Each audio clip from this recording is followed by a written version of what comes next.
অবশেষে 1 কোটি টাকার টাওয়ার দেখতে চলে আসলাম আলতাদিঘিতে। আজকে এই আলতাদিঘিতে ঘুরবো ফিরবো এবং এখানকার সমস্যা সৌন্দর্য আপনাদের সঙ্গে তুলে ধরবো। তো চলুন আজকে এই ভিডিওটি শুরু করা যাক।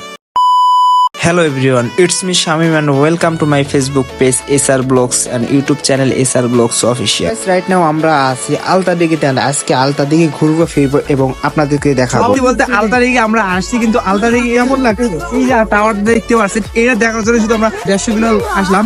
তো আলতাদিঘি এসে আলতার কোনো নামগন্ধ নেই, দিঘিতে কোনো পানি নেই, শুধু আমরা এই টাওয়ার দেখতে পাচ্ছেন আপনারা। এটা দেখার জন্য এত মানে কি আর বলবো, দেখতে আসলাম। কোনো আলতা নাই, সবাই চলে আসছে। আমরা আশেপাশে যে বড় বড় জঙ্গল গুলো আছে, মানে ওগুলো দেখে আসে, মানে আশেপাশে দূরে আছে জঙ্গল আছে। উপরে যাবো, উপরে গিয়ে আপনাদের দেখা ট্রাই করি। এন্ড আমি এখন উপরের দিকে যাচ্ছি, উপর থেকে দেখবো। নিচ থেকে তো দেখলাম, এখন আমরা উপরে যাব, উপর থেকে দেখি কত সুন্দর লাগে। তো আমরা এখন এই উপরে যাব, মানে কত উপরে আছে সে একদম উপরের পর্যন্ত যাব, দেখি উপর থেকে কত সুন্দর দেখা যায় এবং মাছটার উপরে গিয়ে কি কি দেখাতে পারি উপর থেকে। চলুন এখন আমি উপরে যাবো। আমরা এখন উপরে যাচ্ছি, বা অলমোস্ট অনেক উপরে চলে আসছে, হয়তো দেখতে পাচ্ছেন আপনারা নিশ্চয়ই কত উপরে চলে আসছে। হ্যাঁ, এই তো আরো উপরে যাওয়া যাবে, কারণ উপরের দিকে যাচ্ছি। যাই, মোটু ক্লান্ত হয়ে গেছে হাঁটতে হাঁটতে। ওরা কোথায়? ওরা মেবি উপরে আছে, আমরা এখন উপরের দিকে যাচ্ছি। তো চলুন উপরে যাই।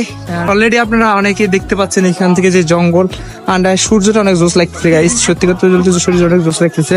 এন্ড ফাইনালি আমরা একদম উপরে আছি, দেখতে পাচ্ছেন আপনারা। আমি একদম উপরে আছি, নিচে কত একদম এইটা একদম উপরে চলে আসি। এখান থেকে আসলে যেটা ভয় লাগতেছে, পুরো দিঘিতে দেখতে পাচ্ছেন। দিঘিতে আলতা নেই, বাট আলতা দিঘি আছে। এখন আলতা দিঘি এই যে ওয়াচ টাওয়ারটা আছে, এটার জন্য এখন ফেমাস। এটা দেখার জন্য আমরা প্রায় 150 কিলো বাইক রাইড করে আসলাম। তো দেখি কত দেখাতে পারি। সত্যি বলতে উপরে অনেক ভয় লাগতেছিল, আর এত পরিমাণ মানুষ ছিল। মানুষের জ্যামের মধ্যে আপনারা দেখতে পাচ্ছেন কত পরিমাণ মানুষ। এখান থেকে পড়লে একদম অবস্থা খারাপ হয়ে যাবে, খুব ভয় লাগতেছিল। সাবধানের সহিত আপনারা যারা আসবেন এখানে চলাফেরা করবেন।